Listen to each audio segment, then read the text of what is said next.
ဟောင်းနေတင်တန်းသားတစ်တူပြောပြချင်တယ်ဒီဥစ္စာလေးကဒီမှာ19ရက်5လ2023ပေါ့နော် dish 2လေးဒီဥစ္စာဆိုလို့ရှိရင်အမတို့တစ်နှစ်ကျော်သွားပြီတစ်နှစ်နဲ့3လရှိပြီပေါ့နော်ဆိုတော့ဒီရဲ့ formula လေးကိုဒီမှာကြည့်လိုက်ပါအောင်ကြည်တောက်ရှင်းဖြစ်နေတာအဲ့ဒါလေးကိုအမဖန်ခွက်လေးနဲ့ထည့်ပြပေးမယ်နော်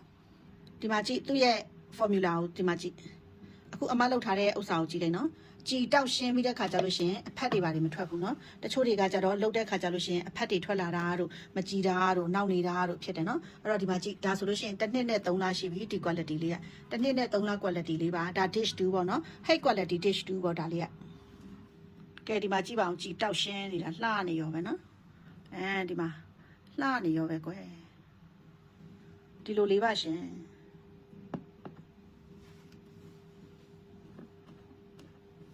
အရန်လှတာကြာကုန်ပြီကြည့်လိုက်မတစ်ဆက်လေးကြာတာကိုလက်မနေပြုံးမကြနိုင်ဘူးတော်တော်နဲ့နော်ပြစ်လားမပြစ်လားဆိုတော့အမရေးဆိုရင်ပေါက်ပေါက်ဆိုကြာတာပေါ့ဒီမှာကြည့်ဟိုမှာအမပတ်သွားနေတယ်နော်ကျမ quality ဒါ high quality dish 2အဲ့တော့ကျမပြန်ထည့်ကြွားပြတာပေါ့နော်ဒါပြန်ထည့်ကြွားပြတာကြည်တောက်ရှင်းပြည့်နှဲ့ပြီးတော့ခါကျတော့ကြီးကျုပ်အရန်ကောင်းတဲ့ high quality လေးပေါ့ဒါလေးကတော့ဒီမှာကြည့်လိုက်ပါ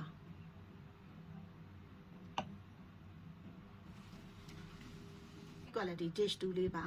ကြည်တောက်ရှင်းပြည့်နှဲ့ပြီးတော့မှဒါလေးကနာမည်ကြီးတစ်စိတ်တွေနဲ့ရှင်ပြီးတော့ရောင်းလို့ရမယ့် quality เนาะ